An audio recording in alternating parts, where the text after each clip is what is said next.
Hi everybody, this is Kevin and welcome to part 5 of my Dragon Ball Z review and retrospective, taking a look at Season 5 on the Funimation Blu-ray, which collects episodes 140 to 165, and this is sort of the end, I guess, of the Artificial Human Saga and the beginning of the Cell Saga, and the way that, it's broken up on, like, the wiki and stuff like that, you got, like, the imperfect cell, the perfect cell, the semi-perfect cell, da-da-da-da. But really, it's the androids and then the Cell Saga, and then I guess the Cell games.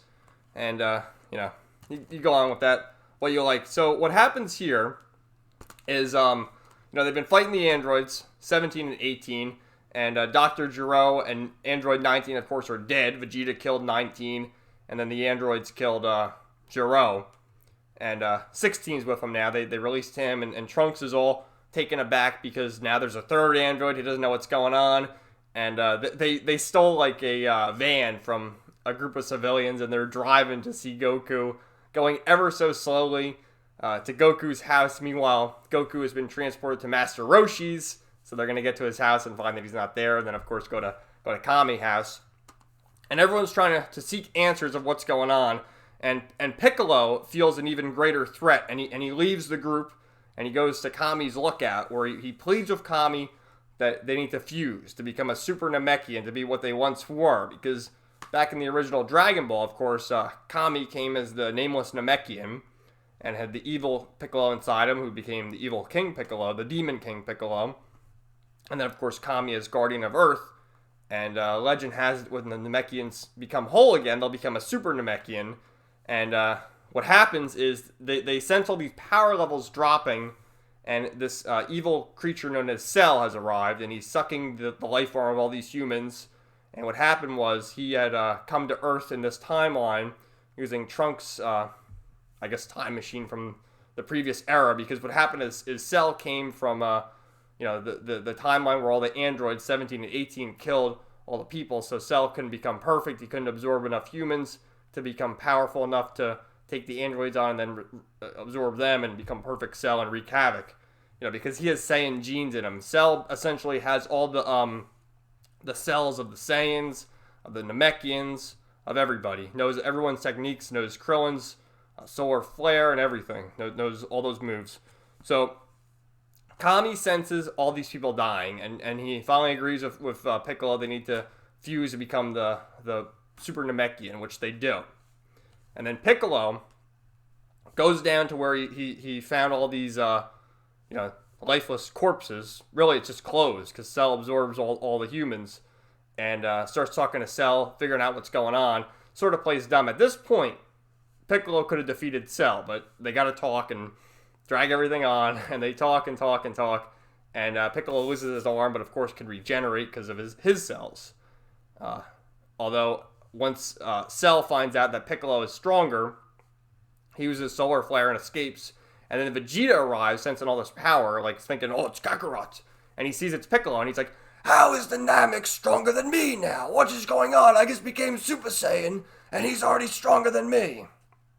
So, eventually, what happens is the androids make their way to Kami House, and they want to get Goku, but Goku is still having the heart disease, and he's dying, and he's just sitting there. And Chi-Chi and Yamcha and Master Roshi are protecting him. And then Piccolo comes out and is like, I'll take you on right now, 17. And then Android 17 is like, we just beat the crap out of all 4 of you combined. How are you going to beat me down? So they go to a desert island. And one of the best fights in all of Dragon Ball Z is actually the fight between Android 17 and Piccolo, because they are essentially even. They're evenly matched, and they have this excellent fight. And meanwhile, Cell makes his way there, and he's watching. And he blindsides 17, absorbs 17, and essentially becomes semi-perfect Cell, where he gets the uglier look. Let's see, is there I don't really have an image handy of his look, but you can just Google it. If you're watching this, you know what he looks like. And meanwhile, Gohan, and this is Goku's better now, and Gohan, Goku, Vegeta, and Trunks make their way to Kami's lookout, where they go into the Room of Spirit and Time, in English, the Hyperbolic Time Chamber, and where they can do the training And 1 day in the Room of Spirit and Time equates to a full year of training. So they go there and do their training, and only 2 people can go in at a time. So Trunks and Vegeta go in there first. Meanwhile, they're doing their training, and Gohan and Goku can sense all the danger of 17 being absorbed and Cell's power skyrocketing. Meanwhile, you have 16 and 18 hiding, and they're getting ready. Cell's getting ready to absorb them, and Piccolo's lying there, in the water, essentially almost dead too, because he was attacked by Semi-Perfect Cell. And then Tien arrives and uses the Tri-Beam and is able to overpower Semi-Perfect Cell into a crater, sapping all of his energy. And then eventually what happens is Goku uses the instantaneous movement to rescue Piccolo and Tien, and meanwhile Android 18 and 16 have fled to a different island, and that's that. So what happens is, as a side note, Bulma with her father have created this device to destroy the androids, which they give to Krillin and say, all right, Krillin, you got to destroy Android 18 so that Cell can't absorb it. And Krillin, remembering from previous episode where, Android 18 didn't kill him and gave him a kiss, and of course she's pretty hot. I mean, for an android, we'd all tap that, right? And eventually Krillin, what he does with her. But so they trust Krillin of destroying this android who he has a crush on. Of course, he can't do it. And Vegeta and Trunks emerge from the Room of Spirit and Time, and this is where Trunks gets his long hair. And you can just see in their faces that they've gained all this immense power and new techniques and stuff. And this is where Vegeta develops the move, the Final Flash, which Cell doesn't know about. And then Gohan and Goku get to go into the Room of Spirit and Time themselves. And Vegeta and Trunks go on to face Cell.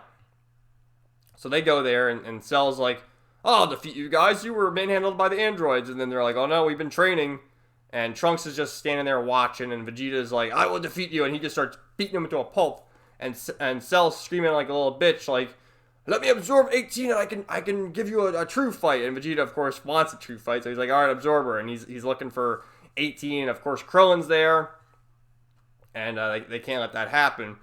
So then what happens is 16 finally steps up and tries to fight, and he's not good enough, and he gets blasted away. And of course, Cell absorbs 18 and turns into Perfect Cell.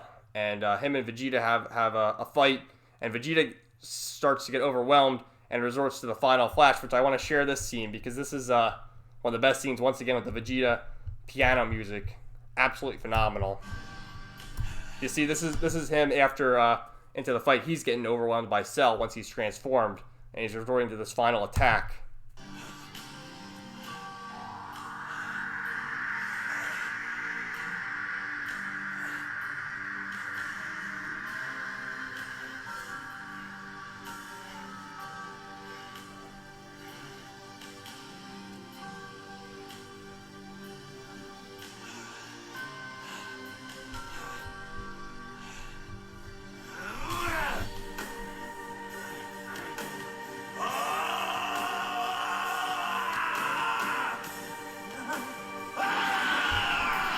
So he powers up for like 5 minutes. I just want to fast forward because we're not going to show this whole thing. So he's going to power up for quite a bit.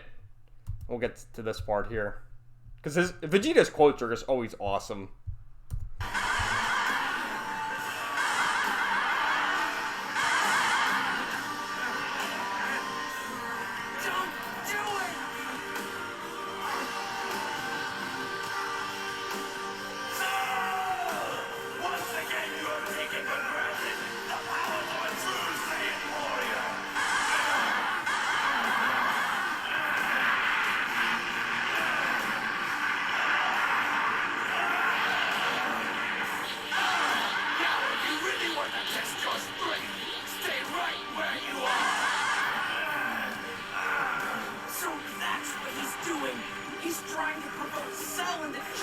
His attack. Okay, that's one explanation. How about this one? Vegeta's lost his mind and he's gonna fry us all!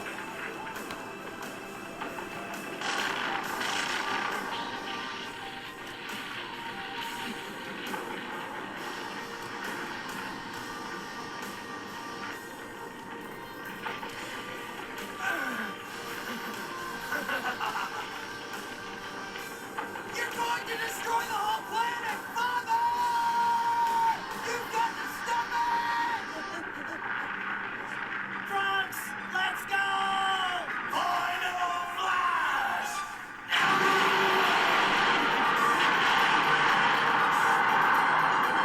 What's this?